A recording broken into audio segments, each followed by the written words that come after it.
विश्वप्रियमाननगरी तुल्यन्निजान्तर्गतं पश्यन्नात्मनि मायया बहिरिवोद्भूतं यथा निद्रया यः साक्षात् कुरुते प्रबोधसमये स्वात्मानमेवाद्वयं तस्मै श्रीगुरुमूर्तये नमः इदं श्रीदक्षिणामूर्तये बीजस्यान्तरिवाङ्कुरो जगदिदं प्राङ्निर्विकल्पं पुनः मायाकल्पितदेशकालकलना वैचित्रचित्रीकृतं मायावीव विजृम्भयत्यपि महायोगी वयस्वेच्छया तस्मै श्रीगुरुमूर्तये नमः इदं श्रीदक्षिणामूर्तये तस्मै श्रीगुरुमूर्तये नमः इदं श्रीदक्षिणामूर्तये। ॐ सहना भवतु सहनौ भुनक्तु सह वीर्यं करवावहै तेजस्विनावधीतमस्तु मा विद्विषावहै। ॐ शान्तिः शान्तिः शान्तिः। सदाशिवसमारम्भां शङ्कराचार्यमध्यमाम् अस्मदाचार्यपर्यन्तां वन्दे गुरुपरम्पराम्। ઓમ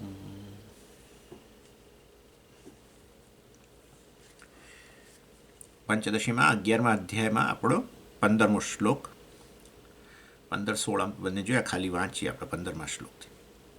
વિજ્ઞાનમય ઉત્પન્નઃ જ્ઞાતા જ્ઞાનમ મનોમયઃ જ્ઞેયા શબ્દાદયો નૈતત ત્રયમુત્પત્તિતઃ પુરા. 16મો શ્લોક. त्रयाभावे तु निर्द्वैतः पूर्ण एवानुभूयते समाधिसुप्तिमूर्च्छासु पूर्णसृष्टेः पुरा तथा. એટલે ચર્ચાનો વિષય છે કે હું આનંદ સ્વરૂપ છું. અદ્વૈતમાં આનંદ છે, પૂર્ણતામાં આનંદ છે, અને હું પૂર્ણ છું, અદ્વૈત છું, મારાથી અન્ય કશું છે નહીં વગેરે, અને માટે હું આનંદ સ્વરૂપ છું. એ વસ્તુ પુરવાર કરી રહ્યા છે. સરસ. એટલે હું જો મારી જાતને પૂર્ણ કહેવાને બદલે અલ્પ કહું તો અન્યત્ર સુખની અપેક્ષા રાખો. અલ્પ કહું એટલે મારી જાતને જ્ઞાતા કહું, જીવ કહો, પ્રમાતા કહો, અહંકાર કહો, જે કહો તે. તમે તમારા વિશેનો ખ્યાલ એક દેશ, કાળ અને વસ્તુ સંબંધી હોય, એક દેશમાં રહેલો છું, એક કાળે છું, અત્યારે છું, ભવિષ્યમાં નહીં હોઉં વગેરે, અને એક વસ્તુ સંબંધી, વસ્તુ એટલે અમુક ગુણવાળો, જ્ઞાતા, પ્રમાતા, કરતા, ભોગતા, અને ગુણવાળા બીજી દ્રષ્ટિએ ગુણવાળા કહી શકો. મનુષ્ય છું, આવો છું, તેવો છું, ફલાણો છું, ટીકણો છું. આવું જો તમે કહેશો એટલે તમારા વિશેનો ખ્યાલ દેશકાળ વસ્તુ સંબંધમાં છે. વસ્તુથી દેશકાળ વસ્તુ પરિચ્છિન્ન છે. અને જગતને તમારાથી ભિન્ન કહેશો, દ્વૈત ઉત્પન્ન થઈ ગયું, જગત જ્ઞેય બન્યું, તમે જ્ઞાતા. અને પછી તમે તમારા વિશે અલ્પતાનો ખ્યાલ છે આવો પરિચ્છિન્ન, એટલે પૂર્ણ બનવા માટે બહાર નજર નાખશો, આનંદ માટે બહાર નજર નાખશો. અને એવું જો હશે તો ક્યારેય સુખની અપેક્ષા ન રાખશો. કારણ કે વસ્તુ તમારાથી ભિન્ન માનો જ છો, તમે તમારી જાતને અલ્પ કહો છો જ, તો પછી શોકમાંથી નિવૃત્તિની અપેક્ષા ન રાખશો. એ વસ્તુ આગળ અમે ચર્ચા કરીને હજુ આગળ કહેવાના છે. ભૂમામાં સુખ છે ને નારદજીનું ઉદાહરણ આપીને. એટલે આ ઇન શોર્ટ આટલું.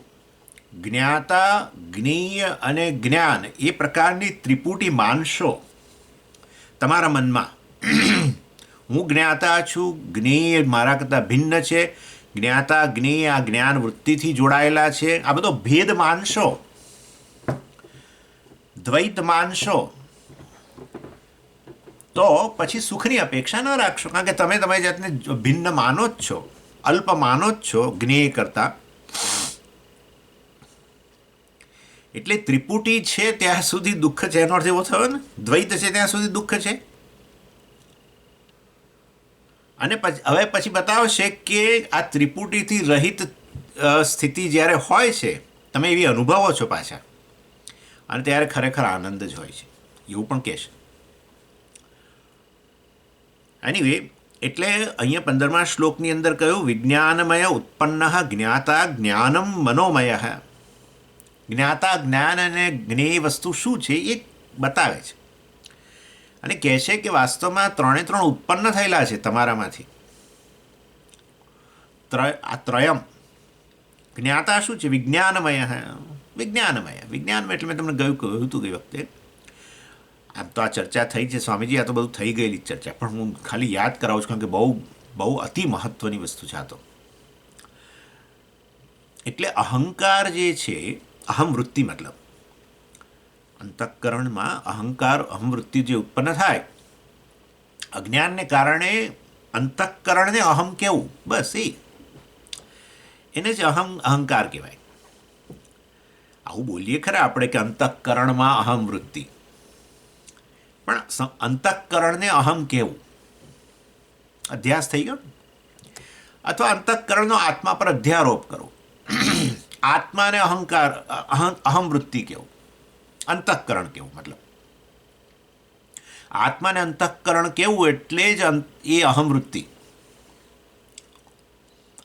અને વાસ્તવની અંદર આ રીતે અન્યોન્ય અધ્યાસ,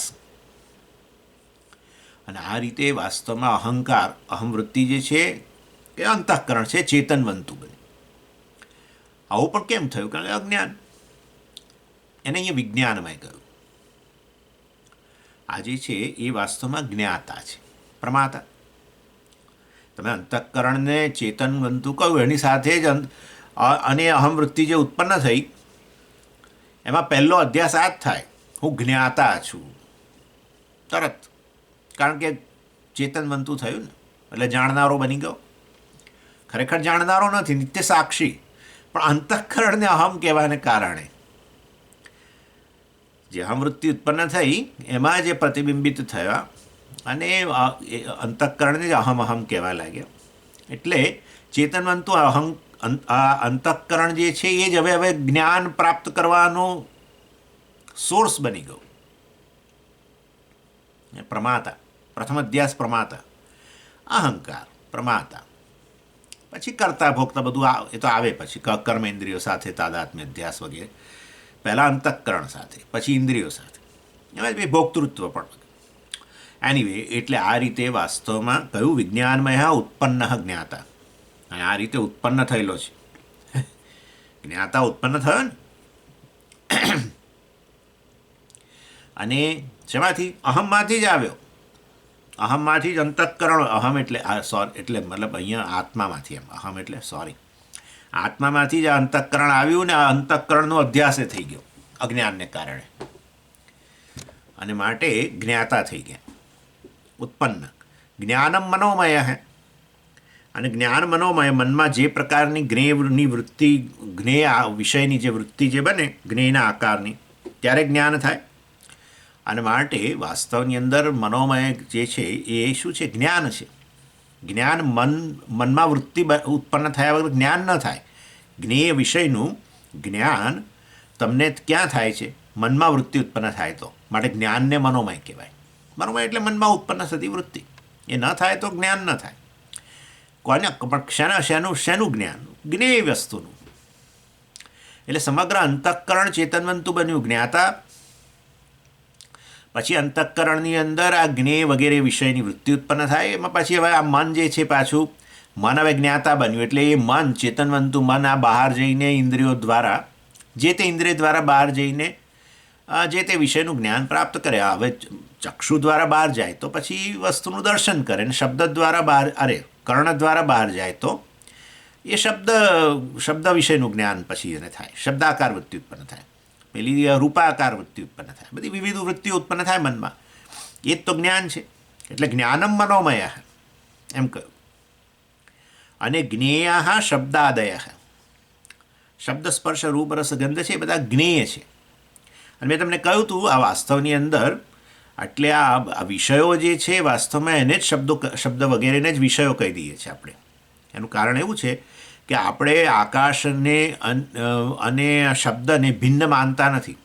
આકાશ શબ્દાત્મક છે એમ જ કહીએ છીએ આપણે. આ પેલા વૈશેષિકોને બધા નૈયાયિકો એમ કે આકાશ જે છે એ તો દ્રવ્ય છે અને એની અંદર આ શબ્દનો ગુણ રહેલો છે. આપણે સ્વીકારીએ, આપણને કોઈ તકલીફ નથી. આપણે ક્યારેક બોલીએ જ છે આવું લૂઝલી તો કે શબ્દ ગુણ છે આકાશનો, અને અગ્નિનો ગુણ છે રૂપ, ને એવું બોલીએ છીએ ને વાયુનો ગુણ છે સ્પર્શ. પણ ખરેખર વેદાંતની અંદર આપણે આ તે આકાશ અને એનો ગુણ કહેવાતો ગુણ ગુણી એવું માનતા નથી. આકાશને શબ્દાત્મક કહીએ, અગ્નિને રૂપાત્મક કહીએ, જળને સ્વાદાત્મક કહીએ, પૃથ્વીને ગંધવતી કહીએ, ગંધાત્મક. પણ આત્મક કેમ કરો છો? એ ગંધ મતલબ ગંધ એનું સ્વરૂપ છે એમ. અને આમે ઇન્દ્રિયો જે છે એ તો આ ગુણને જ ગ્રહણ, એટલે ઇન્દ્રિયો આ રીતે શબ્દ વગેરેને જ ગ્રહણ કરે છે. અને શબ્દ જ આકાશ છે, શબ્દાત્મક જ આકાશ છે, માટે આકાશનું ગ્રહણ થઈ ગયું. એટલે એની એટલે વિષયો આપણે શબ્દાદિને જ આપણે વિષયો કહીએ છીએ. શબ્દ સ્પર્શ રૂપ રસ ગંધને જ વિષયો કહીએ છીએ. એ આકાશ શબ્દાત્મક છે ખરું, પરંતુ વાસ્તવમાં અવ્યક્ત અવસ્થાની અંદર એનું જ્ઞાન ન થાય. અવ્યક્ત અવસ્થા એટલે શું? આકાશ તન્માત્રા જે છે, બરાબર, સૂક્ષ્મ મહાભૂત, એ અવસ્થામાં ઇન્દ્રિયો કે એને ગ્રહણ ન કરી શકે. એ આકાશ જે છે એની અંદર પેલા 1/4 પેલા 4 ઉમેરાય ત્યારે અવ્યક્ત વ્યક્ત બને, વ્યાકૃત બને. અને ત્યારે એ શબ્દાત્મક આકાશમાં એ જે શબ્દ જે છે એ ઇન્દ્રિયનો ગ્રાહ્ય વિષય બને. સમજી ગયા? એટલે એ રીતે સ્થૂળ જે છે એને આપણે ગ્રહણના વિષયો કહીએ છીએ. ચાલો, એની એટલે વાસ્તવની અંદર આ 3 જે છે ન એતત ત્રયમ ઉત્પત્તિત પુરા, આ 3 ઉત્પત્તિની પહેલાં ઉત્પન્ન થયા, પહેલાં નહોતા આવ્યા. એટલે વાસ્તવની અંદર, અને એમાં પેલું જે છે એને આપણે મેં તમને કહ્યું ને પહેલાં જ્ઞાતા ગણવાનો. સમજીએ? આ 3 સાથે ઉત્પન્ન થયા આવું આપણે કહીએ કહેવા માટે. પહેલાં જ્ઞાતા ઉત્પન્ન થાય, પછી જ્ઞેય અને જ્ઞાન. અને આપણો અનુભવ પણ છે. સવારે તમે જાગો ત્યારે આ 3 ઉત્પન્ન થાય છે, જ્ઞાતા, જ્ઞેય અને જ્ઞાન. પણ પહેલો જ્ઞાતા તમે જોજો, પહેલાં તો તમને તમારા વિશેની સભાનતા આવશે. હો, કેટલા વાગ્યા, હા, ફલાણું ઠીકું. એટલે તમે પહેલાં જ્ઞાતા, પછી જ્ઞેયની સભાનતા આવે ને, મતલબ જ્ઞેયનો આકારની વૃત્તિ ઉત્પન્ન થાય અને જ્ઞાન બને. એટલે પહેલાં જ્ઞાતા એ રીતે કહેવામાં આવતું હોય છે. એટલે પણ આ 3 પહેલાં નહોતા. એટલે આ આવ્યા છે, આ 3 શું થઈ ગયા? પહેલાં નહોતા ને હવે આવ્યા, એટલે એને કાર્ય કહેવાય. જેમાંથી આવ્યા એને કારણ કહીએ. That's all. એટલે આ કાર્ય કોઈને કોઈ કારણથી ઉત્પન્ન થતું હોય છે, અને માટે એ પહેલાં નહોતા, હવે આવ્યા છે. અને એ 3 એનો અર્થ એવો થયો કે આગંતુક છે. આ 3 આવનારા જનાર જ છે, જાય છે ને, સુષુપ્તિમાં જતા જ રહેશે બિચારા. એટલે પણ આપણે કોઈ જાગ્રત કાળે આટલો સત્ય માની લઈએ છીએ. જ્ઞાતા રહેતો નથી, જતો રહે છે. જ્ઞાતાનો વેશ પહેરું છું હવે આ જાગ્યો એટલે બધું ખબર છે, પણ કોને જ્ઞાતા જ માની લઈએ છે પોતાને. જ્ઞાતા પરમાત્મા, પછી એટલે કરતા, ભોગતા, જીવ, અહંકાર, એટલું જ માનીએ છીએ ને. એમ મારું કહેવાનું આશય એટલું છે. શું જ્ઞાતા કેમ કર્યા કરો છો? હું તો કરતાય છું. હા, એટલે એનો ભય જ છે ને ભાઈ. જ્ઞાતા જ કરતા બને, ભોગતા બને, ફલાણો બને ને, ઇન શોર્ટ જીવ, અહંકાર. ઇન શોર્ટ તમને જાગ્રત અવસ્થામાં આવું જ છે કે હું તો અમર્યાદિત છું. આ જ્ઞેય બધું જે છે એ મારાથી જુદું છે, અને એની વૃત્તિ મારા મનમાં જ્ઞાન રૂપે ઉત્પન્ન થાય. અર્થાત આપોઆપ જ દ્વૈત ઉત્પન્ન થઈ જાય છે જેવા જાગ્યા એની સાથે. ખરેખર તમે જાણો છો કે સુષુપ્તિમાં તમે હાજર હતા અને આ 3 નહોતા, અને હવે આ 3 બહારથી કેવું ઉડીને આવ્યા નથી, માઇગ્રેશન કર્યું નથી કેનેડાથી આ બાજુ, કે જ્ઞાતા, જ્ઞેય અને જ્ઞાન આવે છે તમારામાંથી જ. તો આ તો તમારો રોલ જ છે ખાલી. જેમ એક્ટરમાંથી પેલો બેગર આવે, કારણ કે પેલો એક વેશ પહેરી લે છે એમ, અને પાછા તમારામાં મળીએ જાય છે. સુષુપ્તિમાં કોઈ ઉડીને ક્યાંય જતાય નથી. નળ સરોવર બાજુ બધા અહીંયાથી જ આવે છે ને અહીંયા જ ઉત્પન્ન થાય છે, પણ કોઈ કારણસર આવું થાય. તે છોન થાય એમાં તમને શું છે? આખા દુઃખનું કારણ આ છે. શોકની નિવૃત્તિ નથી થતી કારણ કે તમે તમારી જાતને જ્ઞાતા કહો છો. જ્ઞાતા કયા એટલે બીજું જ્ઞેય તમારાથી જુદું કયું એટલે તમે કેટલા? ના ના, દેશની સીમા અહીંયા છું, કાળની સીમા કેટલા વર્ષ જીવવાનું સ્વામી જીવન, કેટલું જીવવાનું, કે આનંદ નથી. જાણે મૃત્યુને ભેટવાથી આનંદ થતો હોય એવું નથી. દુઃખ છે, કાળની મર્યાદા, વાળ ધોળા થયા મર્યાદા, દાંત પડવા માંડ્યા મર્યાદા લાગે છે કાળની, મોતિયો આવ્યો મર્યાદા લાગે છે, સંભળાતું ઓછું થયું, આંખ કાન આમ આડા કરવા, આમ માથું નમાવવું પડે છે કોઈકને સાંભળવા માટે. આ બધું નડે છે, બધું નડે છે. કરચલી પડીને કોઈકે અંકલ કે આંટી કહી દીધું, પતી ગયું. જાણે મહા મોટી ગાળ સાંભળી લીધી આપણે. આપણે સમજતા નથી કે દુઃખનું કારણ શું છે. $1 મિલિયન વાક્ય કહ્યું, ન અલ્પે સુખમસ્તિ. વિચાર કરો, સનતકુમારજી આવું કહ્યું, અલ્પની અંદર સુખ નથી. પતી ગયું, ધેટ્સ ઇટ. આજે એ જ ચર્ચા કરવાનો છે. યો વૈ ભૂમા તત્ સુખમ. અને તારું હૃદય ઈચ્છે છે સુખ. ક્યાં કયા દેશમાં સુખ ઈચ્છે છે, કયા કાળે સુખ ઈચ્છે છે, કઈ વસ્તુથી સુખ ઈચ્છે છે? સર્વદેશ, સર્વકાળ, સર્વ વસ્તુઓથી સંબંધિત થઈને તમે સુખ ઈચ્છો છો. તમે દ્વૈતમાં સુખ નથી ઈચ્છતા, અદ્વૈતમાં સુખ ઈચ્છો છો. તમે ભૂમાને શોધી રહ્યા છો, બ્રહ્મને શોધી રહ્યા છો. એવું નથી કે હું ત્યાં જઈશ, હવે ઇન્ડિયા જઈશ ત્યારે સુખી થઈશ. મારે તો અહીંયાય સુખ જોઈએ છે અને ઇન્ડિયામાંય સુખ જોઈએ છે. અત્યારે સુખ જોઈએ છે અને સાંજે સુખ જોઈએ છે અને આવતીકાલે સુખ જોઈએ છે. અને આ વ્યક્તિ કે આ વસ્તુ સાથે સંબંધિત થઈને સુખ ઈચ્છું છું ને ફલાણી બીજી વસ્તુ વ્યક્તિ સાથે સંબંધિત. એટલે તમને દેશકાળ વસ્તુની પરિચ્છિન્નતા વાડામાંથી મુક્ત થયેલું સુખ જોઈએ છે. ભૂમા જોઈએ છે તમને, બ્રહ્મ જોઈએ છે. પ્રત્યેક વ્યક્તિ બ્રહ્મને શોધી રહી છે, પૂર્ણને શોધી રહી છે. પૂર્ણ એટલે વાડા નહીં, પરિચ્છિન્નતા નહીં, અપરિચ્છિન્ન સુખ ઈચ્છો છો, જેનું નામ ભૂમા છે, બ્રહ્મ છે. એટલે તમે તમારી જાતને જ્ઞાતા કહો, અલ્પ કહો અને વિષયને બહાર તમારાથી ભિન્ન માનો તો બંને અલ્પ થઈ ગયા, તો ક્યાં સુખ મળવાનું? અને માટે સરવાળે મનુષ્યના જીવનની અંદર સુખ નથી હોતું, શોકની નિવૃત્તિ નથી હોતી. ટેમ્પરરી પેલી પૂર્ણતાનો અનુભવ થાય છે. એ તાંતણે આપણું જીવન ચાલે છે. એ તાંતણો બંધ થઈ ગયો તો કોઈ જીવન ટકાવવા માટે તૈયાર નથી. આવું છે. એટલે આપણે કહીએ છીએ કે જીવનનો પરમ પુરુષાર્થ બ્રહ્મ છે, પણ એક તો જન્મ્યા ત્યારથી આ જ લઈને આપણે જન્મ્યા છીએ, આ વસ્તુ માટે જ જન્મ્યા છીએ. એનો અર્થ એવો થયો કે બહાર સુખ નથી. ઇન શોર્ટ, ચાલો એ બધી ચર્ચા બહુ છે, આજ તો કરવાના જ છીએ આપણે. પરંતુ કહેવાનો આશય એવો છે કે આ રીતે અહીંયા બતાવ્યું કે આ 3 નહોતા પહેલાં ઉત્પન્ન થયા છે અને જે ઉત્પન્ન થયેલું છે પાછું મળી જવાનું છે, તમારામાં જ મળી જશે. અને તો પછી એ કાર્ય ન રહે તો આનંદ થાય, મતલબ કે આ 3 ન રહે તો આનંદ થાય, ત્રિપુટી ન રહે, દ્વૈત ન રહે, પરિચ્છિન્નતા ન રહે તો આનંદ થાય, તો જ આનંદ થાય. એ વસ્તુ બતાવે છે. ત્રયા અભાવે તુ નિર્દ્વૈત પૂર્ણ એવ અનુભૂયતે સમાધિ સુપ્તિ મૂર્છાસુ પૂર્ણ સૃષ્ટે પુરા તથા. જ્યારે આ 3 રહેતા નથી, જ્ઞાતા, જ્ઞેય અને જ્ઞાન, ત્યારે સર્વ દ્વૈતથી રહિત છે, કેવળ અદ્વૈત જ રહી જાય છે. એમાંથી જ તો આવ્યું છે. આ દ્વૈત આવ્યું છે ક્યાંથી? અદ્વૈતમાંથી. એટલે દ્વૈત એટલે મિથ્યા થઈ ગયું. કાર્ય મિથ્યા હોય, કારણ સત્ય હોય, એટલે આપણને દ્વૈતનો વિરોધ નથી. અદ્વૈત આવે ને અદ્વૈતીઓ ભાગી જાય એવું છે જ નહીં, મિથ્યા છે. જ્ઞાતા, જ્ઞેય અને જ્ઞાન જો તમારામાંથી ઉત્પન્ન થયેલા હોય, આત્મામાંથી મતલબ, એ જ તો વસ્તુ કઈ સદૈવ સૌમ્યદમગ્ર આસીત એકમેવા દ્વિતીયમ.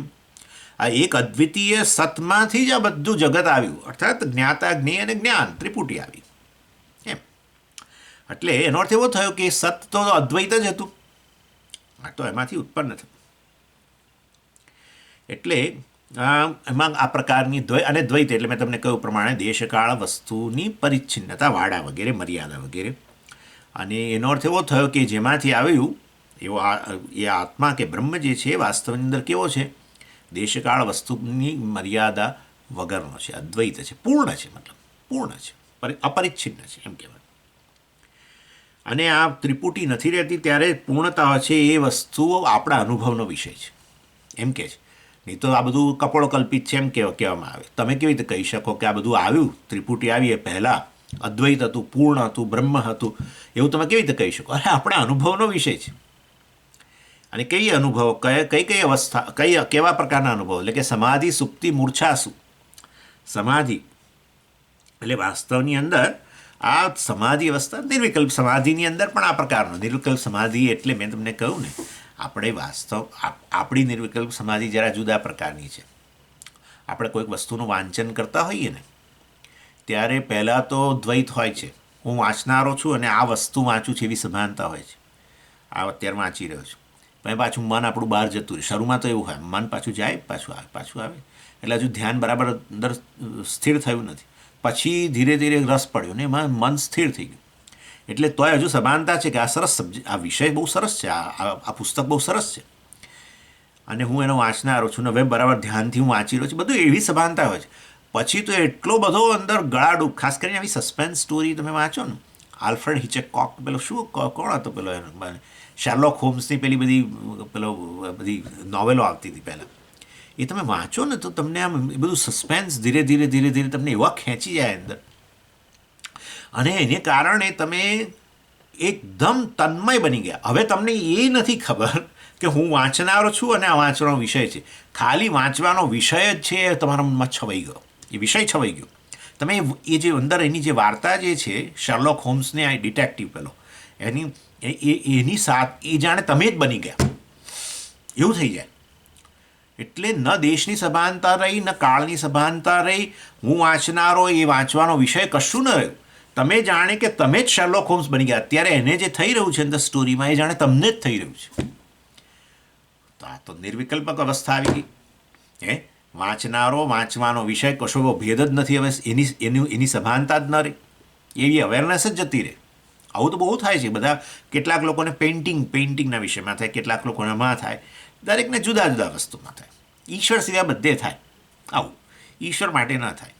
પેલો રાગ, જ્યાં રાગ હોય ને ત્યાં થાય. જે વસ્તુ ગમતી હોય ને એમાં સરળતાથી મન અંદર એબ્સોર્પ્શન થઈ જાય. પણ આપણે પેલું ઈશ્વર માટે અંદરથી કશું થતું નથી. શેરલોક હોમ્સને આમ એની પેલી નોવેલ, એનું પેલું પુસ્તક જોયું ને અંદરથી કશુંક થયું. હવે સાંજ પડવા દો, હવે મારે આજે વાંચવી છે, આજ તો રાતે વાંચીને જ સૂઈ જાઓ, બરાબર. કાલ તો રજા છે, વાંધો નથી, આજે 2-2:30 વાગે, 3 વાગે, પણ મારે આખી સ્ટોરી વાંચી લે બધું. એટલે આપણો રાગનો વિષય હોય ને તો ઈશ્વર રાગનો વિષય બને તો એને ભક્તિ કહેવાય, પણ એ બન્યો નથી. એટલે આ ગરબડ થાય છે. ઇન શોર્ટ, તમને તમારા ગમતા વિષયની અંદર નિર્વિકલ્પ સમાધિ શક્ય છે. કોઈ આવું કહી શકે એમ નથી કે નિર્વિકલ્પ સમાધિ મારા માટે અનુભવનો વિષય જ નથી. હા, બધાના અનુભવનો વિષય છે.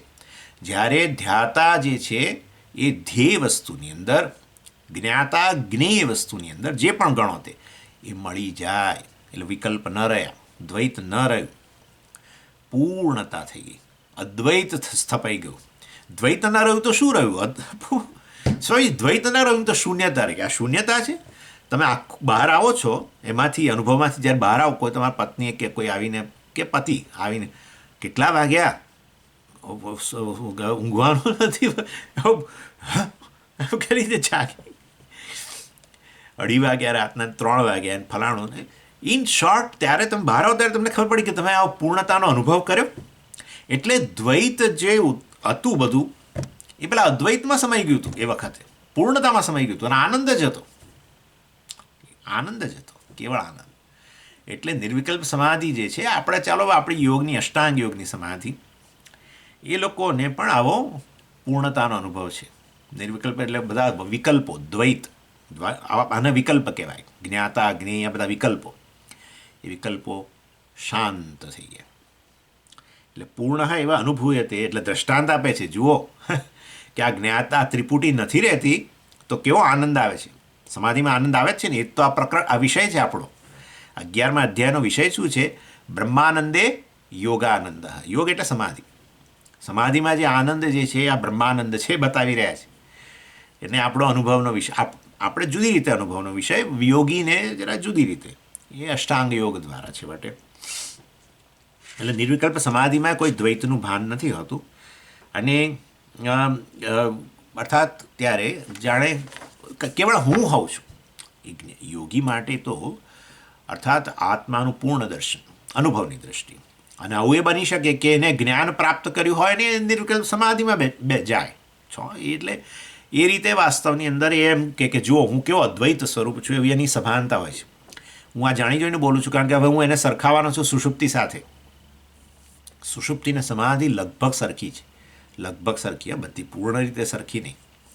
ચાલો હવે બીજું ઉદાહરણ આપે છે સુષુપ્તિનું, કે સુષુપ્તિમાંય તમે કહો સ્વામીજી હવે આવી યોગીની સમાધિ ને એવું બધું તો મને બહુ નહીં સમજણ પડે. સારું, ચાલો સુષુપ્તિનો અનુભવ બતાવે છે કે આ ત્રિપુટીથી રહિત અવસ્થા છે અને ત્યાં આનંદ જ છે, પૂર્ણતા છે, આનંદ છે.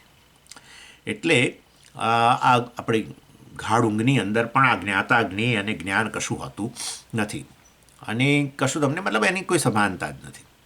અને ત્યારે તમે જોઈ શકો છો દેશકાળ અને વસ્તુની સીમા તમારી સભાનતા નથી.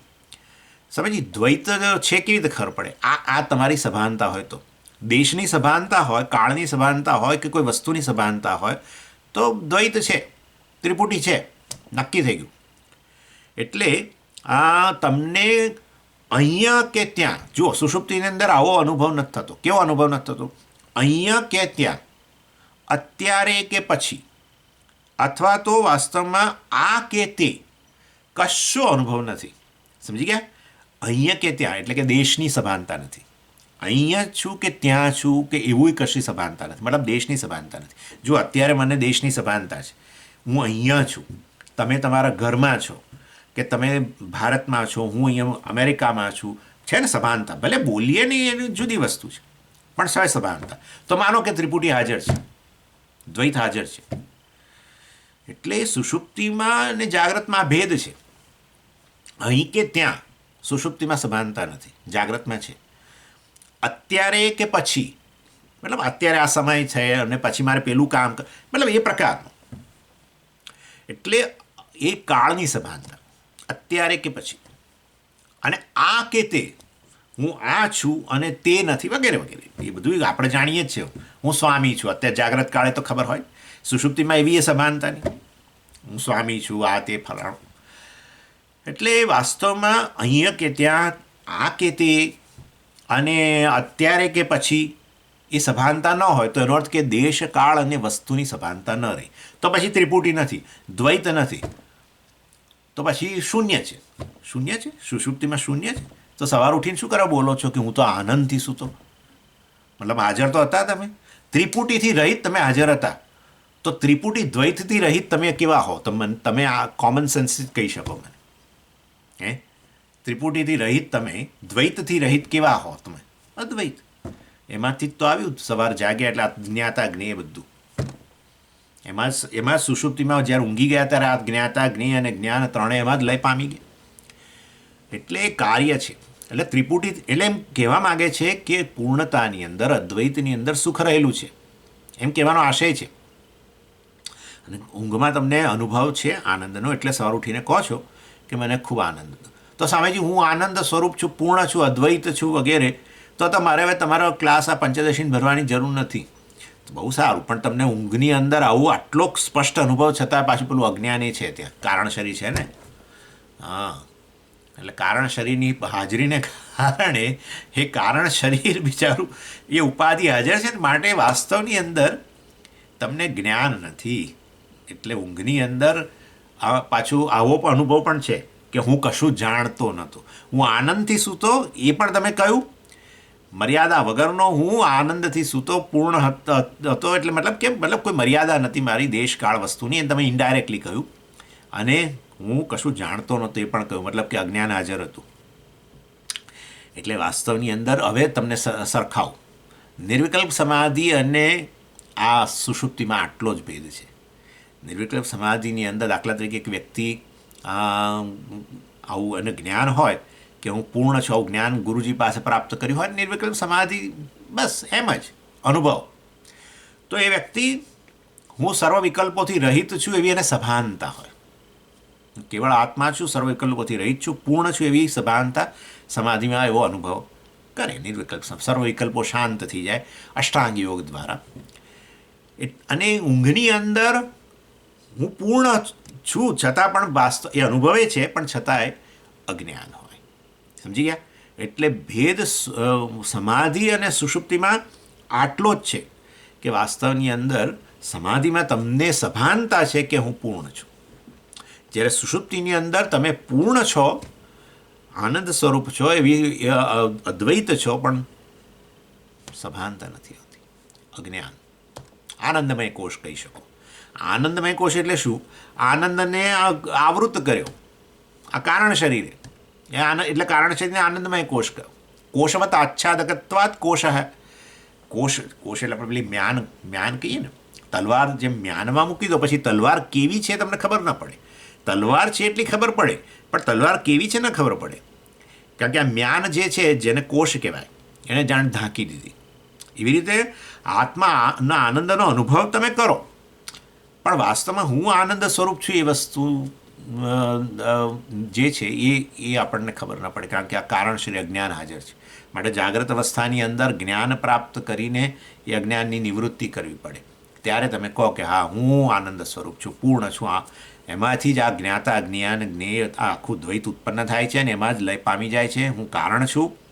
આ ત્રિપુટીનું જગતનું જે કહેવું હોય, ત્રિપુટી એટલે જગત, બીજું શું ત્યારે? કયું બીજું જગત શું છે? બીજું કોઈ જગત છે નહીં. સબ્જેક્ટ અને ઓબ્જેક્ટ, જ્ઞાતા અને જ્ઞેય બંને જોડાય પેલી જ્ઞાન વૃત્તિથી. પતી ગયું, બધું આવી ગયું. એટલે જ્ઞાતા સ્વામીજી તમે પહેલાં જગત કારણ કહેતા હતા કે હવે અહીંયા તમે જ્ઞાતા જ્ઞેય એને બધાના ત્રણેય આ ત્રિપુટીનું કારણ કહો. પછી એ જ છે ને, જ્ઞેય એટલે બધું જ્ઞેય વિશે બની ગયું.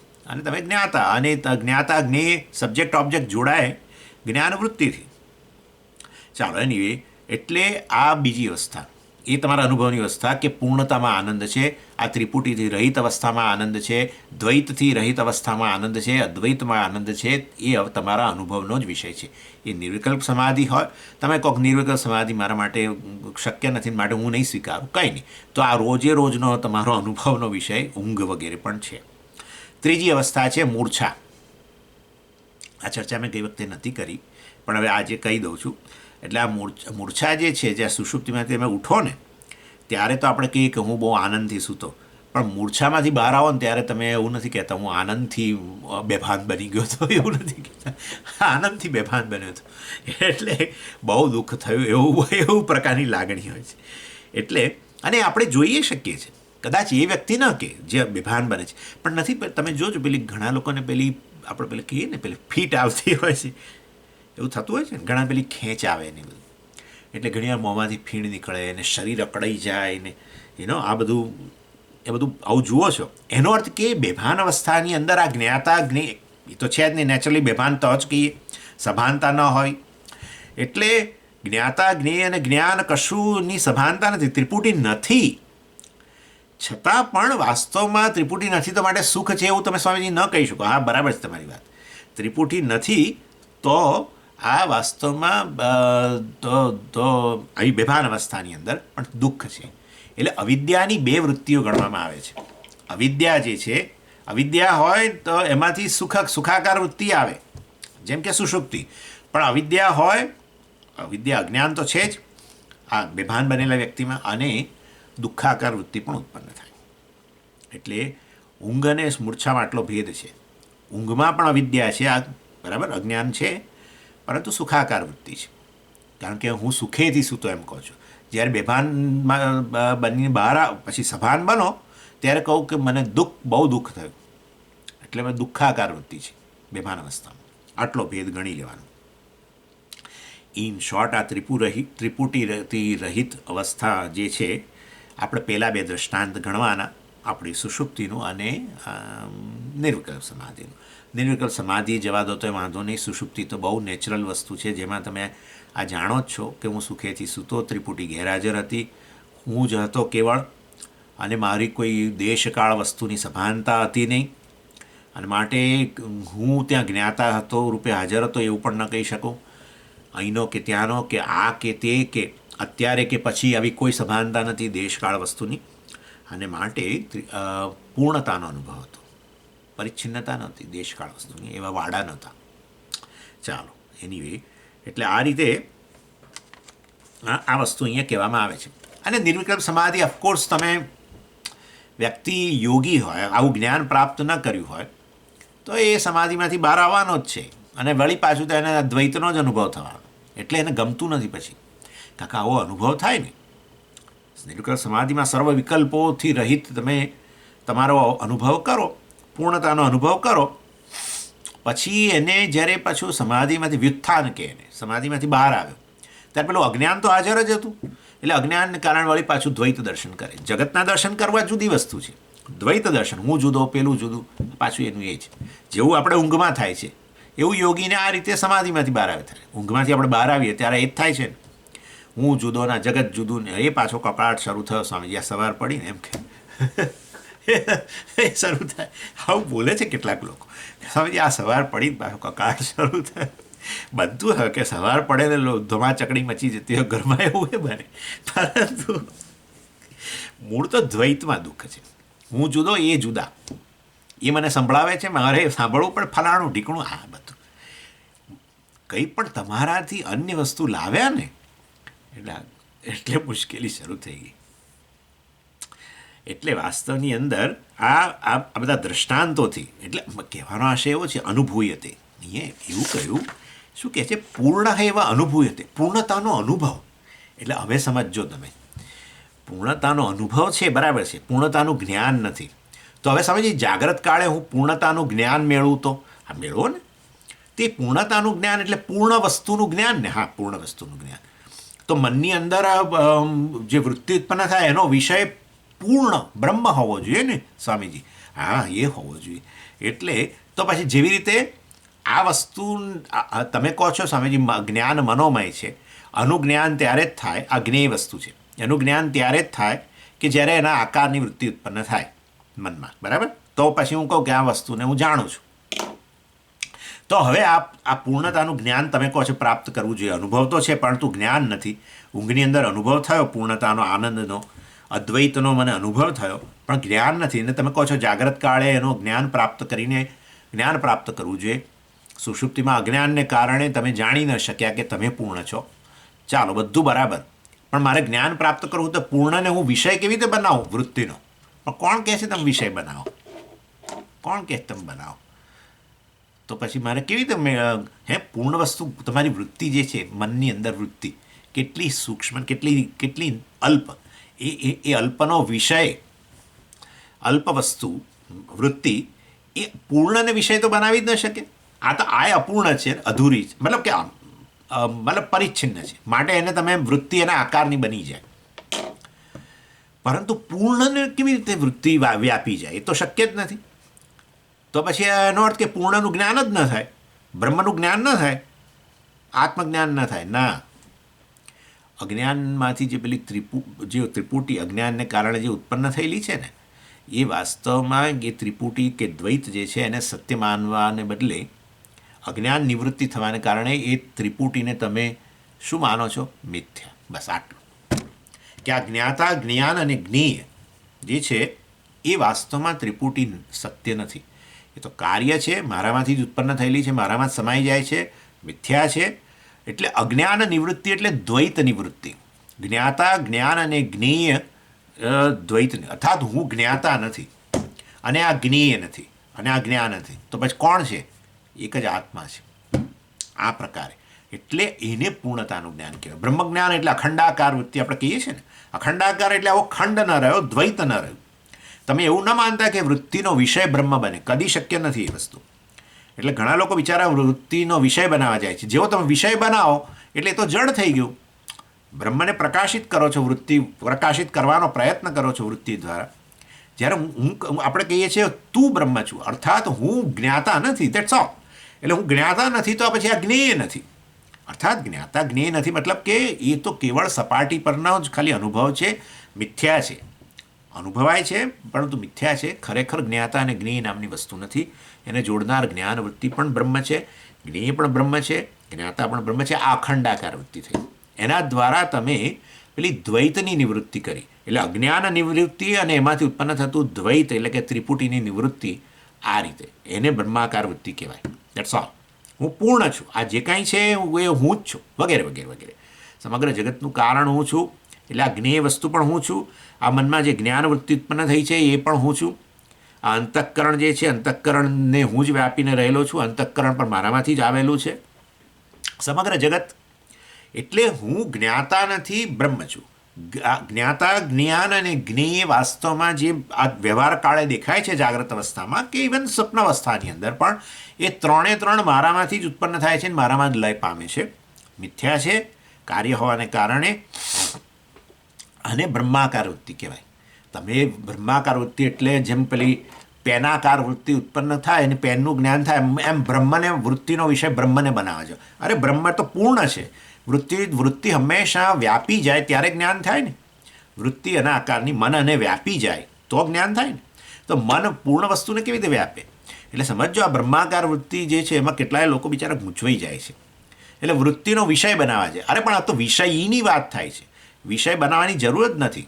બ્રહ્મ સ્વયં પ્રકાશ છે. એટલે હું તો સ્વયં પ્રકાશ છું, પૂર્ણ છું. એટલે વાસ્તવમાં મને પ્રકાશિત કરવા માટે વૃત્તિની અપેક્ષા જ નથી. વૃત્તિ તો વાસ્તવની અંદર આ પ્રકારે આ દ્વૈતની નિવૃત્તિ કરવા માટે છે. એને અખંડાકાર વૃત્તિ કહેવાય. એટલે અજ્ઞાનની નિવૃત્તિ થાય એટલે આ ઉત્પન્ન થતું દ્વૈત કે ત્રિપુટી છે, મિથ્યા છે એટલું સમજાય. અને ત્યાર પછી જાગ્રત કાળે ભલે ને વૃત્તિ ઉત્પન્ન થાય કે હું જ્ઞાતા અને જ્ઞેય અને બધું, પણ એ જાણે છે આ મિથ્યા છે. એટલે આપણે એને કહીએ અહંકાર મિથ્યા છે, એવું કહીએ. બાધિત થઈ ગયો એમ કહો જ્ઞાનથી. આ જ્ઞાતા સમય ત્રિપુટી બંધ થઈ જાય, જેમ તો સુષુપ્તિમાં જેમ જતી રહે છે એવી રીતે એક જાગ્રતમાં જ્ઞાન થાય તો હવે આ ત્રિપુટી જતી રહે. તમે કહો છો અજ્ઞાનમાંથી ત્રિપુટી જન્મેલી છે, દ્વૈત જન્મ્યું છે, તો હવે અજ્ઞાન ન રહ્યું, જ્ઞાન તો પછી આ ત્રિપુટી હવે બિલકુલ જતી જ ને. આવું ત્રિપુટી જતી રહે તો જાગ્રત અવસ્થા રહેશે જ નહીં. જો જાગ્રત અવસ્થા જ ન રહી તો હવે જીવન મુક્ત ક્યાં છે? એટલે સમજો આ વસ્તુ. જીવન મુક્ત જે છે તે બધો વ્યવહાર કરતો દેખાય છે, આની સાથે વ્યવહાર કરતો દેખાય ને, પેલો ભોજનમાં વ્યવહાર કરતો દેખાય, અને ક્લાસ લેતો એ વ્યવહાર કરતો દેખાય. સ્ટુડન્ટને જુએ ને, સ્ટુડન્ટે નથી દેખાતા અને હું ટીચર છું એવું એને ખબર નથી પડતી. તો આ તો કંઈક જુદી વસ્તુ થઈ ગઈ. હવે જરા વિચારવું પડે એવું છે. એટલે બધો વ્યવહાર થતો હોય, પરંતુ તમે જાણો છો બધો સપાટી પરનો છે, કેવળ અનુભવનો વિષય. અનુભવનો વિષય છે પણ સત્ય નથી. જ્ઞાતા સત્ય નથી. જ્ઞાતાનો અનુભવ થાય છે મારો જ્ઞાતાના રૂપમાં પ્રારબ્ધને કારણે. કારણ કે અંતઃકરણ છે, અંતઃકરણમાં અભિવ્યક્ત બન્યો છું ને એ દ્વારા મતલબ દેહમાં અભિવ્યક્ત થયો છું. પ્રારબ્ધ છે માટે આ જ્ઞાતા રહેવાનો છે. પ્રારબ્ધ છે ત્યાં સુધી, પછી જતું રહેશે.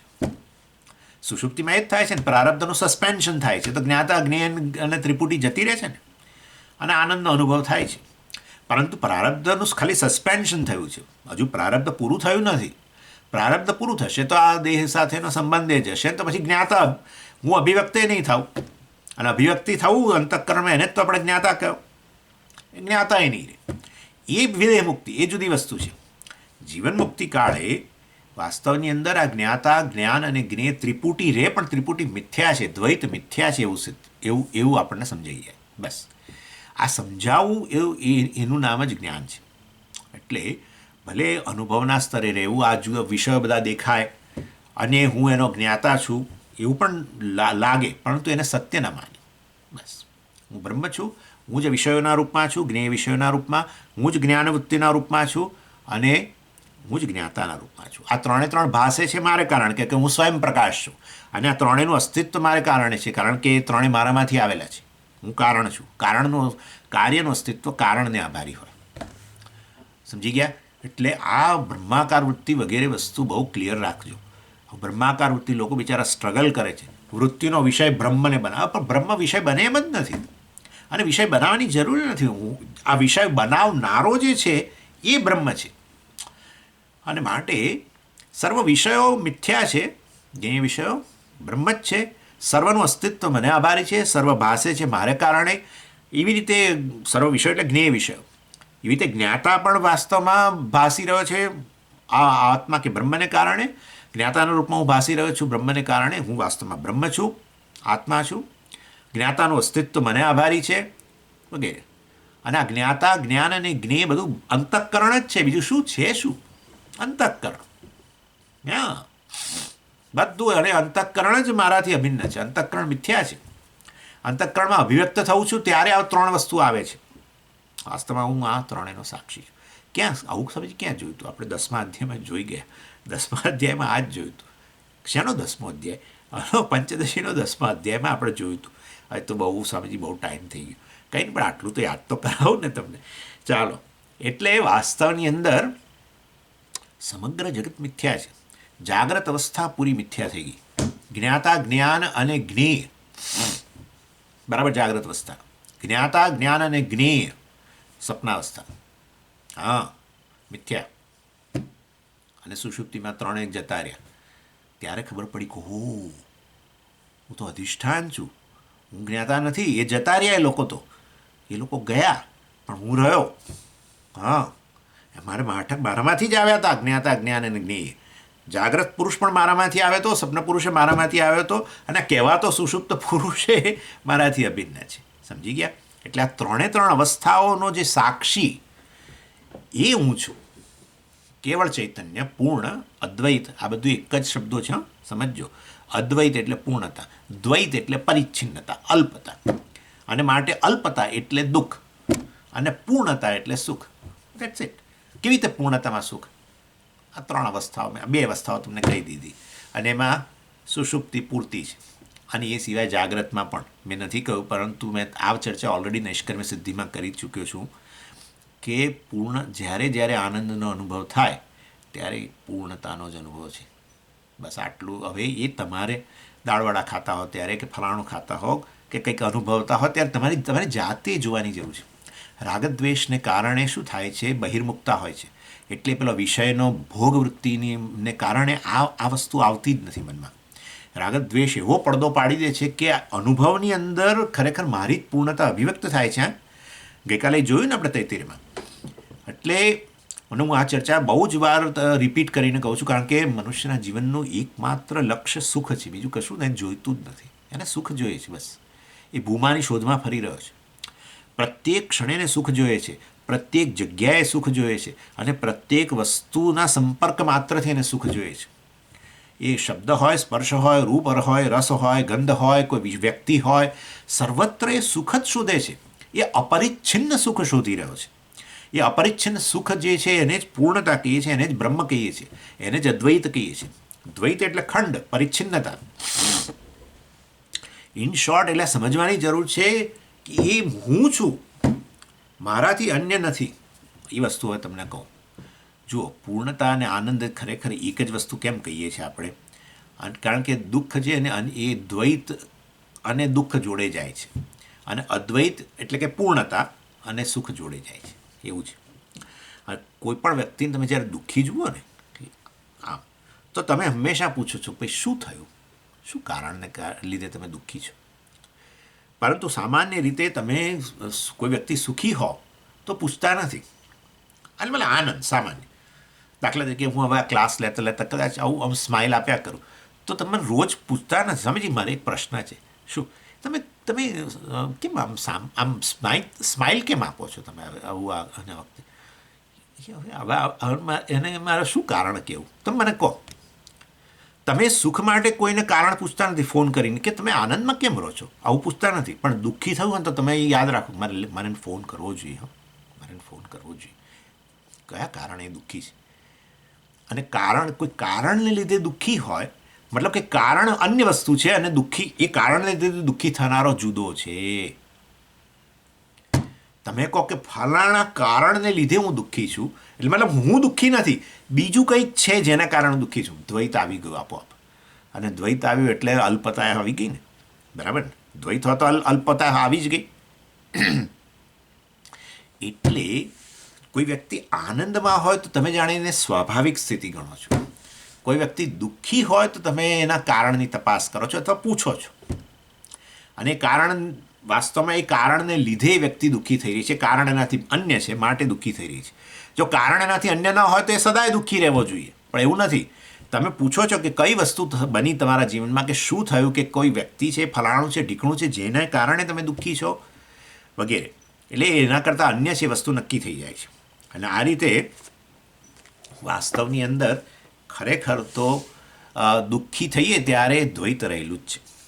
કારણ શોધ્યું એટલે દ્વૈત આવી ગયું. એક વસ્તુ આવી છે અને તમારા જીવન માટે તમે દુઃખી થયા છો. એ રોગ હોય કે ફલાણું હોય, જે પણ હોય, કંઈ પણ. એનીવે, પરંતુ નાનપણથી આપણને એવા દ્રઢ સંસ્કાર જ પાડી દીધા છે ને કે સુખ તો હંમેશા બહારથી જ આવે છે. તમારા સુખ માટે કારણ હોય છે, બહાર કોઈ વસ્તુ અર્થાત કોઈ વિષયો વગેરેમાંથી જ તમે સુખ આવતું હોય છે. સત્ય વસ્તુ એ છે કે સુખ જે કોઈ જગ્યાએથી આવતું નથી. દ્વૈતની અંદર સુખ હોતું જ નથી. આપણે મનની અંદર આ સંસ્કાર હવે પાડવાની જરૂર છે કે જો અન્ય કોઈ કારણ હોય તો પછી છેવટે વાસ્તવમાં દુઃખ જ રહેવાનું છે. એ તો ભગવાને કહ્યું ત્યાં, યહી સંસ્પર્શજા ભોગા દુઃખ યોનય એવતે. હા, એ હું વાત કરવાનો છું વિષયનો સુખ. વિષય એટલે મારાથી અન્ય થઈ ગયું દ્વૈત. હું વિષયી સુખી થનારો અને ફલાણો વિષય દ્વૈત, અલ્પતા. અને આપણને એમ કે અલ્પતામાં જ સુખ છે, અલ્પતામાં દુઃખ છે. અને બધાનો અનુભવ છે. આ તો બધાનો અનુભવ છે. આટલો વિચાર આપણને નથી આવતો કે સુખાકાર વૃત્તિ ત્યાંથી નથી આવતી. સુખાકાર વૃત્તિ અહીંયા અંદરથી ઉત્પન્ન થાય છે. એવો વિચાર નથી આવતો આપણને કદી. ગજબની માયા છે ને. તો આ વિષયના સંપર્કથી મને સુખ થયું તો હું ક્લિયર જોઈ શકું છું કે અહીંયાથી કોઈ વૃત્તિ આમ જતી નથી કે જે મને અંદર સુખાકાર વૃત્તિ તો અંદર ઉત્પન્ન થાય છે. અને માટે ખરેખર અહીંયા જ સુખ રહેલું હોવું જોઈએ. જો આ વસ્તુ સુખાકાર વૃત્તિ ઉત્પન્ન કરતું હોય કોઈ કરંટ અંદર, તો પછી જેટલી વાર સંપર્ક કરું એટલી વાર પેલો કરંટ આવવો જોઈએ. પણ આજે આવે છે તીવ્ર કરંટ, કાલે થોડોક ઓછો, પરમ દિવસે એનાથી ઓછો, 5 દિવસ પછી હાથમાં લીધું તો કરંટ નથી આવતો. હવે કંઈક બીજામાં શોધીએ છીએ. એટલે આમાંથી સુખ આવતું હોય તો જેટલી વાર સંપર્ક કરો એટલી વાર સુખ આવવું જોઈએ. ઇનફેક્ટ વધારે સંપર્ક કરું એમ સુખની માત્રા ઘટતી જાય છે. તો આ વિચાર નથી આવતો. સ્વામીજી, માયા નામની વસ્તુ નથી તો આ શું છે? ત્યારે આ શું છે? શું છે આ? ઉલટી બુદ્ધિ, ઉલટી બુદ્ધિ. એટલે આનામાં એવી તાકાત છે, આ વસ્તુમાં એવી તાકાત છે કે તમારામાં ઉલટી બુદ્ધિ ઉત્પન્ન કરે. માટે આ શેની ઉપજ હોવી જોઈએ? તમે વિચારો. માયાની ઉપજ છે. એ પેલો જાદુગર છે, એના હાથમાં રહેલો પદાર્થ, એના જાદુગરના હાથમાં રહેલો પદાર્થ જે છે એ તમારામાં ઉલટી બુદ્ધિ ઉત્પન્ન કરે જ છે ને. તમે સાચી માનો છો? એ પેલો માણસે, પેલો સરકાર મને લાગે છે મેં ત્યારે એણે હાથની અંદર આખો પેલો બદામ પાક, કશું હતું જ નહીં એના હાથમાં, ફૂપ આમ કર્યું, આમ જ આમ ખુલ્લા હાથ બતાવે, કશું જ નહીં. આમ પાછું આમ કે ભાઈ જુઓ, મેં પાછું પહેરણે પાછું એવું ના માનશો કે મેં છેક સુધી પહેર્યું છે. પહેરણે આટલું જ આવું કંઈક પહેરેલું, કશું જ નહીં હાથમાં. આમ કરીને બધું બતાવ્યું, આમ કર્યું, બધું કર્યું. અને ફરી પછી આમ કર્યું તો સીધી બદામ પાક 2 કિલો આવી ગયો. અને એમ બતાવ્યું, જુઓ.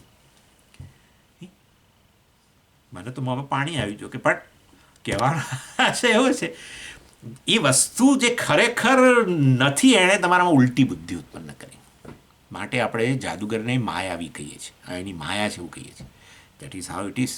આ ઈશ્વરની માયા છે કે તમારી અંદર ઉલટી બુદ્ધિ ઉત્પન્ન કરે છે. કોઈ એમાંથી સુખ આવતું નથી છતાં ઉત્પન્ન કરે છે.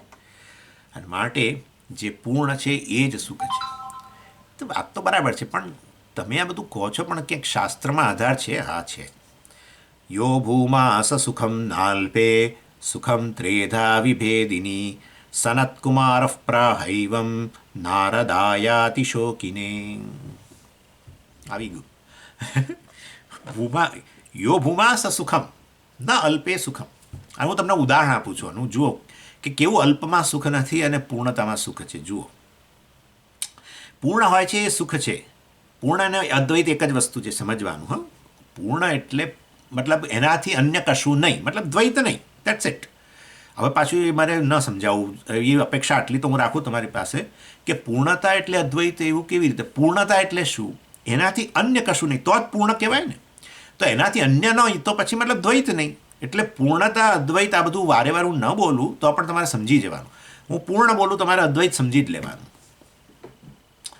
એટલે આ પૂર્ણમાં સુખ છે એ વસ્તુ તમારે જો જાણવી હોય ને, તમારે દાખલા તરીકે કોઈકને દુઃખી કરવો હોય તો શું કરવાનું? જુઓ, દાખલા સમજો કે તમારા ઘરમાં બે કામ કરનારા લોકો છે, નોકર ના બોલું, ચાલો ઠીક નહીં, ઘરમાં કામ કરનારા. અહીંયા તો જો કે આ અમેરિકામાં એક વસ્તુ છે, જે તમારે ત્યાં કામ કરવા આવે ને એની ડિગ્નિટી એ પોતાને નીચો ના માને હો, અને જે માલિક હોય એને નીચો ના માને. આપણા ભારતીયોને મને ખબર નથી, પરંતુ અમેરિકન લોકો તો હશે જ, હું માનું છું ત્યાં સુધી. કામની ડિગ્નિટી ઓફ લેબર, જે તમારે ત્યાં કામ કરવા આવે એ ભલે તમારે ત્યાં ભલે કામ કરે, પણ એ નીચો છે એવો એ પેલા વ્યક્તિ જેના ત્યાં કામ કરતો હોય એને એવો ખ્યાલ ન હોય, અને પેલી વ્યક્તિને ન હોય. સાથે બેસીને ચાય પીએ, નાસ્તો કરે સાથે બેસીને જ, પછી કામ કરીને જાય.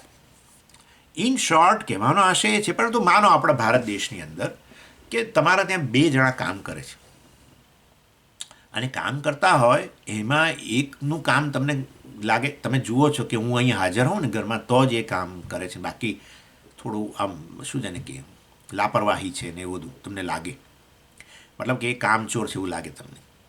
એટલે પછી હવે દિવાળી આવી, અને દિવાળી આવી ત્યારે તમારે પેલી વ્યક્તિને સબક શીખવાડો, તો બીજી વ્યક્તિ બહુ સિન્સિયર છે, એટલે બંનેને સરખો પગાર આમ આપો છો દર મહિને, પરંતુ હવે આ દિવાળી આવી ત્યારે પેલો બોનસની અપેક્ષા હોય ને બધું, એટલે તમે એક જણને 5,000 રૂપિયા બોનસમાં આપે, વાપરો, તમને 5,000 રૂપિયા આપો છો, અને બીજાને ખાલી 2,000 રૂપિયા આપે. હે, તો પેલી વ્યક્તિને મનમાં શું થયું, મને ઓછું આપ્યું, અલ્પ, બસ દેટ્સ ઓલ. શું ઉત્પન્ન થાય છે જુઓ, સુખ ઉત્પન્ન થાય છે એ નથી થતું. એ બતાવે છે યોવઈ ભૂમા તત્ સુખમ ન અલ્પે સુખમ અસ્તિ. અલ્પની અંદર જરાય સુખ રહેલું નથી. તમને પ્રમોશનની દ્રષ્ટિએ કે બીજી દ્રષ્ટિએ પણ બીજા કરતાં ઓછું મળે ત્યારે જ દુઃખ થાય છે. એટલે વાસ્તવની અંદર આ અલ્પની અંદર જ દુઃખ રહેલું છે. જે પૂર્ણ હોય છે હંમેશા સુખ આપે છે. જે ભૂમા છે એ જ સુખ છે, થોડામાં સુખ નથી હોતું એમ કહેવાનો આશય છે. અને જે પૂર્ણ હોય અદ્વિતીય હોય. એટલે જ્યારે તમે તમારાથી અન્ય વસ્તુ જે છે એવું તમારાથી અન્ય છે એ એવા ખ્યાલ માત્રથી શોકની નિવૃત્તિ નહીં થાય. મારાથી અન્ય કશું છે, મતલબ કે હું અપૂર્ણ છું, અધૂરો છું, અલ્પ છું, અને બીજી વસ્તુ પણ આપોઆપ જ અલ્પ બની ગઈ. અને એવું જો હશે તો સુખ નહીં મળે, શોકની નિવૃત્તિ નહીં થાય. કેમ? એ કારણ કે વાસ્તવની અંદર તમને તમારા વિશેના અલ્પતાનો ખ્યાલ છે, અને બીજી વસ્તુ અલ્પ છે. અને ભલે તમે એને વિષય માનીને સંપર્ક કરો અને એમાં સુખને જોતા હો, પણ તમારે શોકની નિવૃત્તિ થતી નથી. એ વસ્તુ અહીંયા આ નારદજીના ઉદાહરણથી અહીંયા સમજાવે છે. એટલે આ સનતકુમાર પાસે ગયા નારદજી, અને ત્યારે એમણે કહ્યું કે મારા નથી, આપણે પેલા સ્વામી પાસે જઈને કહીએ, સ્વામીજી મારા આત્માને તો જરાય શાંતિ નથી, બહુ ઉચાટ રહે છે, બહુ અશાંતિ છે મારા જીવનની અંદર. એમ આપણે આત્માને ન બોલીએ, કારણ કે હવે જાણે છે કે આ સ્વામીને નહીં ગમે, આત્માને અશાંતિ છે એવું, એટલે આપણે આવું કહીએ, મારા જીવનમાં બહુ જ અશાંતિ છે સ્વામીજી, શું કરવું કંઈ સમજાતું નથી એમ કે બહુ જ. એટલે વાસ્તવને આવી જ કંઈક કમ્પ્લેન નારદજીએ કરી. એટલે એમણે કહ્યું કે મને લેશ માત્ર, મતલબ કે હું ઘણું બધું જાણું છું, એ વસ્તુ કહેવાનો છું પછી, ઘણું બધું જાણું છું અને છતાં દુઃખ છે. ઇનફેક્ટ ઘણું જાણીએ છીએ એ જ દુઃખનું કારણ છે, એ બતાવશે હમણાં. ઘણું જાણીએ છીએ એ જ દુઃખનું કારણ છે, અને એ કેમ છે એ વસ્તુ પણ કહે છે. બહુ બહુ વિલક્ષણ વસ્તુ કહે છે આ પંચદશીકાર. એનીવે, એટલે અહીંયા કહે છે કે આપણે કમ્પ્લેન કરી આ રીતે. અને મેં એવું જાણ્યું છે કે આત્માને જાણનારો, અદ્વિતીય વસ્તુને જાણનારો, પૂર્ણને જાણનારો જે છે આ શોકને તરી જાય છે. અને પછી વાસ્તવની અંદર સનતકુમારજીએ તો શરૂમાં શું કર્યું, સનતકુમારજીએ પહેલાં ઉપાસના બતાવી અમુક, અને એ દરેક જે ઉપાસના જેની બતાવી એ વસ્તુ ધીરે ધીરે વ્યાપક. જેમ કે પહેલાં એક વસ્તુની ઉપાસના કહી, અને કહ્યું કે એની ઉપાસના કરો, શોક નિવૃત્તિ થઈ જશે. અને એમણે ઉપાસના કરી પણ શોક નિવૃત્તિ ન થઈ. પછી એનાથી ચડિયાતી વ્યાપક વસ્તુ બતાવી કે આની ઉપાસના કરો, એનાથી શોક નિવૃત્તિ થઈ જશે, તોય ન થઈ. એનાથી આગળ બતાવી તોય શોક નિવૃત્તિ ન થઈ. આવું મને લાગે છે 13-14 વસ્તુ બતાવી વારાફરતી કે એમાં તમારી નિષ્ઠા આવી જાય, એ મતલબ કે એની ઉપાસના કરો, એમાં નિષ્ઠા આવી જાય તો નિવૃત્તિ, શોક નિવૃત્તિ થઈ જશે. ન થઈ. કેમ ન થઈ? કારણ કે એ બધાની અંદર સુખનો નિર્ણય ન થઈ શક્યો. જુઓ, નિષ્ઠા ત્યારે જ આવે, નિષ્ઠા શબ્દ જે છે ને એ નિતરામ સ્થિતિ એવું કહેવાય છે. નિતરામ સ્થિતિ નિષ્ઠા. નિતરામ સ્થિતિ એટલે નિશ્ચયપૂર્વક એની અંદર સ્થિત થઈ જવું. નિશ્ચયપૂર્વક સ્થિત ક્યારે થાવ? જ્યારે ખરેખર સુખ દેખાય તો સુખનો નિર્ણય એની અંદર થઈ જાય તો તમે સ્થિત થઈ જાઓ. એને વાસ્તવની અંદર એમને જે બતાવવામાં આવી આ ઉપાસનાના વિષયો, ઉપાસ્ય વિષયો તરીકે, નેચરલી એ ઉપાસક અને એ ઉપાસ્ય, જે વસ્તુ બતાવી એ ઉપાસ્ય, તો એ તો હજુ પૂર્ણ તો નથી જ. એ વાસ્તવમાં અલ્પ જ છે ને. અને એ અલ્પ વસ્તુની ઉપાસના કરીને એમને નિષ્ઠા પ્રાપ્ત ન થઈ, કારણ કે એની અંદર સુખનો વિષય એને એમાં સુખનો નિર્ણય ન કરી શક્યા, કારણ કે અલ્પ હતું. ઉપાસક અને ઉપાસ્યનો ભેદ ન હોય તો ઉપાસના જ ન થાય. માટે જે ઉપાસ્ય વસ્તુ એમને બતાવી, બહુ સુંદર બતાવી ઉપાસના. આ પહેલાં ભૂમા વિદ્યાની પહેલાં છે એકચ્યુઅલી આ બધું. અને એટલે મતલબ શરૂઆતની અંદર જ આ સનતકુમારજી આ રીતે બધા ઉપાસ્ય વિષયો બતાવ્યા છે. પરંતુ ઉપાસક ઉપાસ્યનો ભેદ રહ્યો, દ્વૈત રહ્યું, માટે બંને અલ્પ. માટે નારદજીને સુખનો નિર્ણય જે ઉપાસના કરીને ઉપાસ્ય વસ્તુમાં નિષ્ઠ બની જ ન શક્યા, સુખનો નિર્ણય જ ન કરી શક્યા, માટે એમાં સ્થિત ન થઈ શક્યા. અને છેવટે પછી એમણે કહ્યું કે મને તમે સુખ બતાવો. આવું ચોખ્ખું કહ્યું, મને સુખ બતાવો. એનો અર્થ કે વાસ્તવમાં તમે જે બધું બતાવ્યું અને મેં જે ઉપાસના કરી એમાંથી મારી શોક નિવૃત્તિ થઈ નથી. એને સુખ બતાવો મતલબ કે હવે કોઈ પૂર્ણ વસ્તુ બતાવો. આવો દ્વૈત ન હોય, ભેદ પણ ન હોય, ઉપાસક ઉપાસ્યનો પણ ભેદ ન રહે, એવી કોઈ વસ્તુ બતાવો. અને ત્યારે વાસ્તવની અંદર સનતકુમારે આ ભૂમા યોવઈ ભૂમા તત્સુખમ જાણી જોઈને ને એમને કંઈક જુદા એમને ગેરમાર્ગે દોરવા માટે નહોતું કર્યું. એમની પાસે નિર્ણય કરાવો તો કે અલ્પની અંદર સુખ નથી. એ તમે એની ઉપાસના કરો, શ્રેષ્ઠ વસ્તુ હોય, પરંતુ છતાં પણ એ શોક નિવૃત્તિ ન કરી શકે, કારણ કે અલ્પની પ્રાપ્તિ છે. અલ્પમાં ક્યારેય સુખ ન હોય. અને બધું એ દરેક ઉપાસનાનું પરિણામે બતાવ્યું કે આવી ઉપાસના કરશો તો આવું ફળ મળશે. પછી એનાથી આગળ બતાવ્યું, એનાથી એમને ન શોક નિવૃત્તિ થઈ એટલે પછી એમની ઉપાસના બતાવી, એનું ફળ બતાવ્યું કે આવું ફળ મળશે તમને. પછીની બધું છેવટે અલ્પ જ હતું, કારણ કે મારાથી અન્ય સુખનો વિષય માનતા હતા. અને માસી છેવટે જ્યારે કહ્યું કે આ ભૂમા જે છે, એમને કહ્યું કે હવે મને ખરેખર સુખ બતાવો, કારણ કે આ બધામાં મારો સુખનો નિર્ણય જ નથી થતો, નિષ્ઠા જ નથી આવતી, સુખનો નિર્ણય નથી થતો, માટે એમાં હું સ્થિત નથી થઈ શકતો. માટે એવી કોઈ વસ્તુ બતાવો કે જે ખરેખર સુખ સ્વરૂપ હોય, પૂર્ણ હોય, અને જેમાં હું નિષ્ઠ થઈ શકું. ત્યારે સનતકુમારજીએ ભૂમા આ વાક્ય કહ્યું, યોવઈ ભૂમા તત્સુખમ. જે પૂર્ણ છે એ સુખ છે, જ્યાં દ્વૈતનો અભાવ છે, જ્યાં ત્રિપુટીથી રહિત છે, અને એ છે આત્મા. એ આત્મા જ આ ત્રિપુટીના રૂપમાં રહેલો છે. અને વાસ્તવમાં આ ત્રિપુટી સાચી છે, દ્વૈત સાચું છે, એ અજ્ઞાનને કારણે છે. માટે આત્મવિદ શોકમ તરતી. આત્માને જાણનારો જ છેવટે, અદ્વૈતને જાણનારો, પૂર્ણને જાણનારો જ શોકને તરી જાય છે. શોક નિવૃત્તિ બતાવવાના છે આગળ. શોક નિવૃત્તિ એને જ સુખ કહેવામાં આવે છે. ઇનફેક્ટ આ શોક સાગરનો બીજો છેડો જ એ સુખ છે, એ બધું બતાવે છે. ચાલો એની એટલે અહીંયા અતિશોકીને કહે છે, યો ભૂમાસ સુખમ ન અલ્પે સુખમ ત્રેધા વિભેદિની. ત્રેધા વિભેદિની આ દ્વૈત ત્રિપુટીના રૂપમાં રહેલું જે છે એ વાસ્તવની અંદર કદી સુખ હોઈ ન શકે, કારણ કે પ્રત્યેક અલ્પ જ રહેવાનું છે. અને સનતકુમાર પ્રાહ એવમ, અને આ રીતે સનતકુમારે આ રીતે કહ્યું, જે ભૂમા છે એ સુખ છે, અલ્પમાં સુખ નથી, આ ત્રિપુટીમાં સુખ નથી, કારણ કે અલ્પ જ છે, અને દ્વૈતમાં સુખ નથી, એ વસ્તુ કહી. અને કોને કહ્યું? નારદાય, નારદજીને કહ્યું. કેવા છે નારદજી? અતિશોકીને, જે અતિશોક કરે છે. હવે આ બહુ મહત્વની વસ્તુ થઈ ગઈ. અતિશોકીને કેમ કહો છો? શોકીને કહો. શોક તો બધાને થાય છે, એમ નહીં થયો ના. નારદજીને માટે અમે આ વિશેષણ વાપરીશું. અતિશોકીને નારદાય સનતકુમાર પ્રાહ. અત્યંત શોક કરી લેલા નારદજીને વાસ્તવમાં સનતકુમારે આવું કહ્યું કે પૂર્ણમાં સુખ છે, દ્વૈતમાં અલ્પતામાં સુખ નથી, એ વસ્તુ કહી. એટલે સોહમ ભગવઃ શોચામી, ઉપનિષદની અંદર એવું આ કહ્યું ને હમણે, સોહમ ભગવઃ શોચામી, કે હું તો આવો હું શોક કરી રહ્યો છું. એ આવો હું એટલે શું? આટલી બધી વિદ્યાઓ મેળવનારો, આટલી બધી વિદ્યાઓ મેળવનારા તમને શોક થાય છે? હા, આટલી બધી વિદ્યાઓ મેળવીને એ જ અતિશોકનું કારણ છે. હા, એક અજ્ઞાનીને ખાલી આજે સાંજે ખાવા ના મળ્યું એનું શોક હોય, પણ તમને ને મને બહુ જાણીએ છીએ માટે બહુ શોખ છે. એવું તે શું છે એ આવતી વખતે ચર્ચા કરીશું. ઓમ પૂર્ણમદ પૂર્ણમિદમ પૂર્ણાત પૂર્ણમુદચ્યતે પૂર્ણસ્ય પૂર્ણમાદાય પૂર્ણમેવાવશિષ્યતે. ઓમ શાંતિ શાંતિ શાંતિ. હરિ ઓમ શ્રી ગુરુભ્યો નમઃ. હરિ ઓમ.